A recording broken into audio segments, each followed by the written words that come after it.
Folks, it's Roy from the Geeks Adventures. Woo! Broadcasting from studio, the Green Couch in my townhome in the Clintonville section of Columbus, Ohio.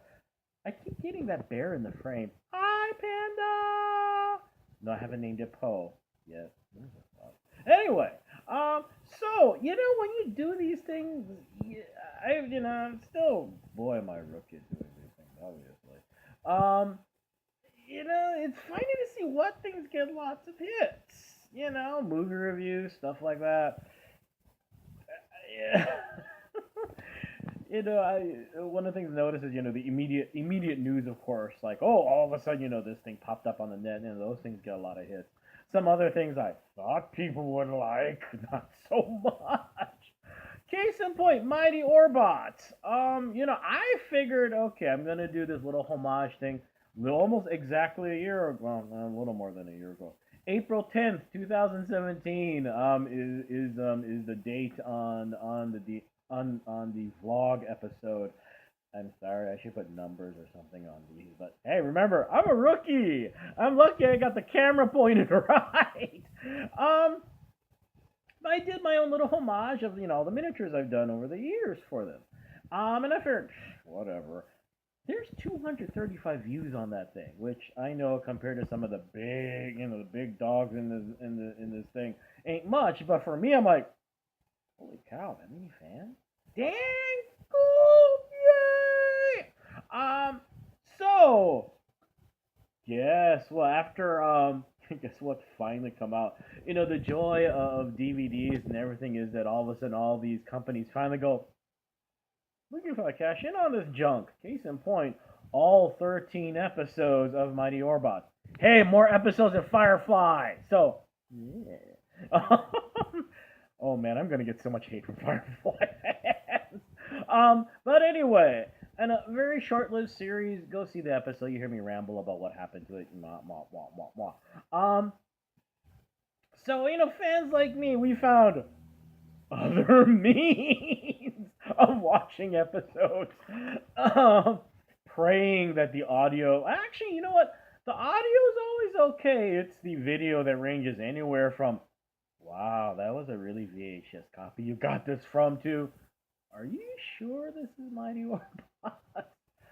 But considering where the whole series crashed and burned with the lawsuit and blah blah blah, and I mean, me personally, I hoped, considering everything else that's coming out on DVD, but in reality, it's like, maybe. Guess what? It's for real, yeah. So yeah, I picked up my copy through yeah, I'll just say it. It's through Amazon. And actually, the kind of bizarre thing about it is that when I got it through the pre-order, they said that it was through some kind of electronic media, blah blah blah blah blah. So they actually were. I got the impression they were like downloading it or making it and then sending it out or something. It was really kind of funky. It wasn't like, oh, so and so is sending us a DVD. We got this giant shipment of them or whatever. And actually, the other interesting thing is that you got the usual blah blah blah on the back. It says WB.com Warner Brother Archives. So apparently, I mean, I never knew initially who the actual production company was and all that whatnot. But apparently Warner Brothers is involved in this. Please don't ruin this. Unlike the DC Comics. Wow, I'm gonna get so much heat for that. But you know what? Hey. So what's the point of all this? Okay, let's just get the bad news out of the way. You're not getting extras on this thing, okay? It is 2 discs with all 13 episodes. There's no special commentary. There is no special behind the scenes or yada yada yada yada. There's none of that stuff. You get 13 episodes, and you get this kind of funky looking cover art. Someone who reviewed this on Amazon, who did like the package, said point blank, "Wow, kind of art." I mean, this is the kind of thing you see on other DVD discs that you get. The good news is that it actually looks really good. The video transfer considering the age, and I imagine, trying to dig through the archive and going, this is the best copy you could find. I mean, it's not horrible by any means, but it's not a crystal clear. If you got a 4K TV, you're gonna scream and cry. The good news is, number one, the audio is magnificent. It sounds wonderful, very crisp, very clear. Um, 13 episodes, baby.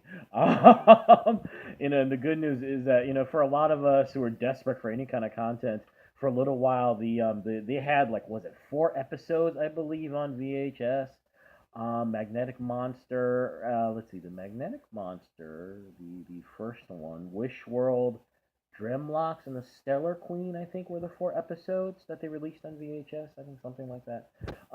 But yeah, all 13 are here. And actually, the one that I never saw was, oh gosh, it was what's the name of that episode again? I forget. Yes, A Tale of Two Thieves. I never saw that episode. So finally get to rewatch. And actually, it's kind of neat to rewatch the some of the episodes that weren't on VHS. So so a lot of you wondering, so what's the big deal about this freaking thing? Let's be honest here. Okay, this was made in the '80s. This was half our part of the legendary, old people like me. We get very nostalgic about cartoon days on Saturdays back in the day. Which means that the writing's crap. This is horrible. Let's just get that out of the way. Lots of really inane storylines. You're smashing as much plot as you can in 20 minutes. This is pre Batman the Animated Series. This is pre yeah, it is kind of low, or if memory serves, like around roughly the same time period. So the thought of actually having storylines actually are good, and now you're still going, dude, why am I gonna waste my time on this? Because visually it was stunning. I did not know this. The director of the series was Osamu Dezaki, who did Astro Boy. And the character designs were by Akiko Sugino, who did Kimba the White Lion.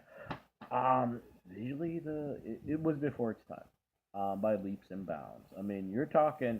A friend of mine told me years ago that I guess folks in Japan were going bonkers for this, and they're desperate for VHS copies. Um, it's beautiful. And I mean, it's not perfect, clean. It's a Saturday morning cartoon. But you look at it and all the hallmarks of anime, just the unique design for characters in the mechs, in the adversaries and the ships. The city looks like, I mean, the city looks like I right out of Blade Runner. It's a cool, badass future. It's not a generic Jetsons kind of, it's all cutesy, blah blah blah. Okay, fine. So some of the character design, the character themselves, the episode, the Drumlocks. Oh my lord, it's a wonder George Lucas didn't sue. Dear lord, they look like frickin' Ewoks. Oh my god. But yeah, visually, it's a wonder. It's fun to watch in that respect. So overall, and before I forget, it reminds me of actually of a Space Ghost, the old Space Ghost cartoon from way back in the day. Stories are horrific, yada yada yada. Animation, okay. The designs were beautiful. And it's kind of the same thing here. So in the end, I mean, obviously, if you're a Orbots fan, get your copy now, you dorks. Go. And if you're looking for something that is as high end as say Ducktales, no, no. But if you're looking for something that kind of shows actually the progression of what down the road in even just 7 years, I mean, if they could have released this later, who knows what could have happened? But such is life, right? So if you're looking for that, or if you're just looking for a nostalgia kick, go get this. It's either going to be really fun or really painful for you to watch, or what you could do is just turn off the audio. Okay. So there you go. Woo! All Mighty Orbots fans, yeah, baby. So there you go. Hey, y'all have a good weekend, and remember, no Infinity War spoilers, people. All right.